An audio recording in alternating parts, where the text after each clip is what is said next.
Life is unpredictable, and in an instant, we could be reminded how fleeting time really is. Imagine your life is a book, and each page represents a single month that you've lived. In the beginning, your book is full of blank pages, waiting for each one to be written. But here's the catch, your book has a fixed number of pages, and you don't know how many of them are left. Some pages are exciting, some are mundane, and some are really painful, but each page represents time that you'll never get back. So are you currently writing the story that you want to tell? Or are you just letting life slip by without being intentional?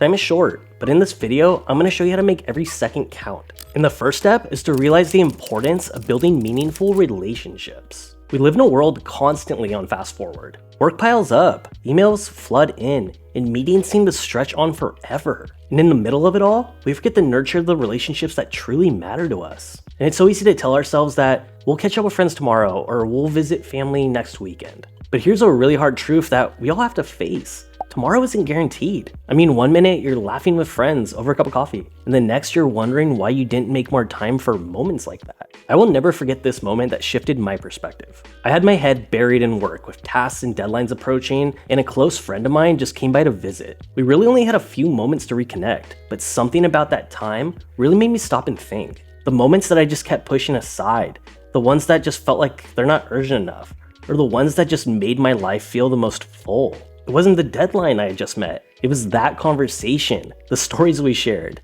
and that uncontrollable laughter. And this was a reminder that time with people who truly know you is far more valuable than any to-do list. And the truth that I learned that day is that proximity isn't just about being in the same room as someone else, but about being fully present. And it doesn't need to be grand or complicated either. Whether it's a spontaneous coffee catch-up, a quick weekend trip to see family, or even just texting someone to check in.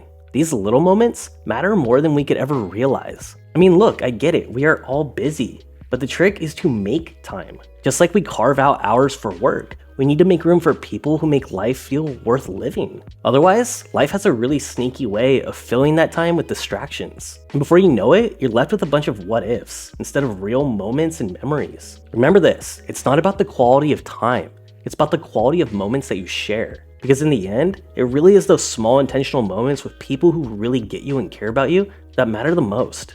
Next is to embrace the present moment. While meaningful relationships are about connection, truly savoring those connections and relationships requires you to be fully present. It's so easy to get caught up in the whirlwind of life, always planning, worrying, or just replaying past events. But life really only happens in the now. And one of the worst things you can do is just being stuck in this endless loop of what's next. Maybe it's stressing over tomorrow's deadlines, or planning your next big vacation, or daydreaming about what your future could be. But while our minds are busy elsewhere, life is quietly unfolding around us, just often unnoticed. And for years, I fell into this trap. I thought that true productivity meant always thinking ahead and focusing on the future. But in chasing that future that wasn't guaranteed, I lost sight of all the great things that were happening around me in real time. And that shift didn't come for me until I started practicing mindfulness, the practice of being here in the moment.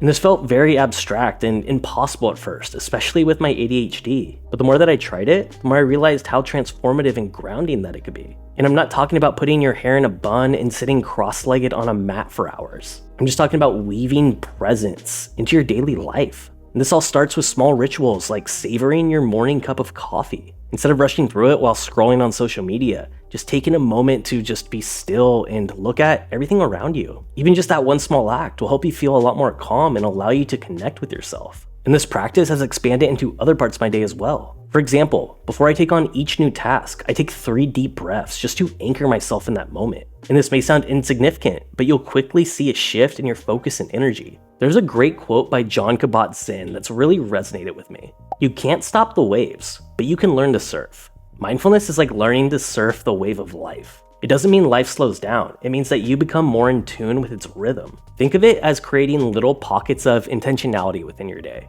This could be as simple as paying full attention while brushing your teeth, taking a slow mindful walk where you notice the sounds, sights, and smells all around you, turning off distractions during meals and just savoring every bite. These rituals aren't about adding more to your plate, they're about reclaiming time that you already have. And when you embrace that mindfulness, time just feels fuller. Life's ordinary moments just start to glow with meaning. And you begin to realize that even on the busiest days, there is still time to breathe and reflect and just live in the moment. Next is to align your daily choices with your core values. You see, mindfulness helps you live fully in the present, but to make that present moment meaningful, your daily choices have to reflect what matters to you most. Our lives are filled with endless options and constant demands, and it's so easy to just live life on autopilot, reacting to what is urgent instead of just what's truly important. But the key to living a truly fulfilling life is to align your choices with your long-term values. And you're probably wondering, how do you actually do that? And the first step is to just get crystal clear on what matters to you most. Take a moment to reflect. What truly matters to you? Is it health, personal growth, creativity, financial independence, the Teletubbies? Whatever it is, write it down. Those aren't just lofty ideals. They're a compass that's guiding you towards a life that feels purposeful and rewarding. Now compare your current daily actions to those values. Are they aligned? For example, if it's health but you constantly skip exercise to answer emails, or if it's creativity but you never make time to write or brainstorm, you can see how there's a disconnect. Identifying these gaps is where the change really starts to happen. A practical strategy that I used was to create a value audit of my day. At the end of each day, I write down 3 things that I spent time on, and I ask myself, did those things align with my values? And a lot of times they don't, but it's a clear indicator that I need to make corrective action moving forward and try again tomorrow.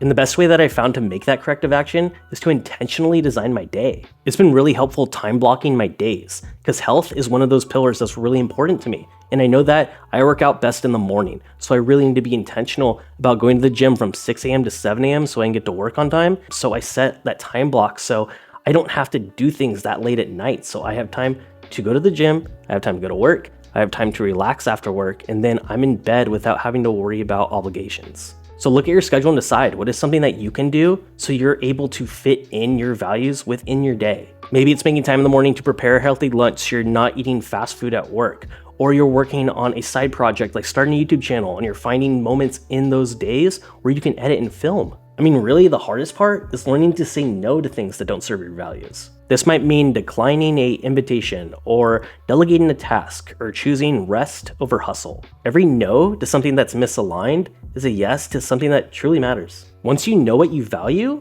and you know where you want to go, the only thing really left is just take bold action. And when you take bold action, you're not just creating results, you're building momentum. Every decision you make, every step you take, it propels you forward even if it doesn't seem clear in the moment. Success doesn't come from waiting for something to happen. It comes from creating that time through action. Because once you take bold action, the universe starts making room for you. And when you turn that final page in your life, you'll know that you have written a story worth telling. Thank you all so much for watching, guys. If you like this video, you'll definitely like this next one coming up on your screens. If you're new here, welcome. Don't forget to subscribe so you get more videos like this going forward. Thanks for watching, and I'll catch you in the next video. Later, guys.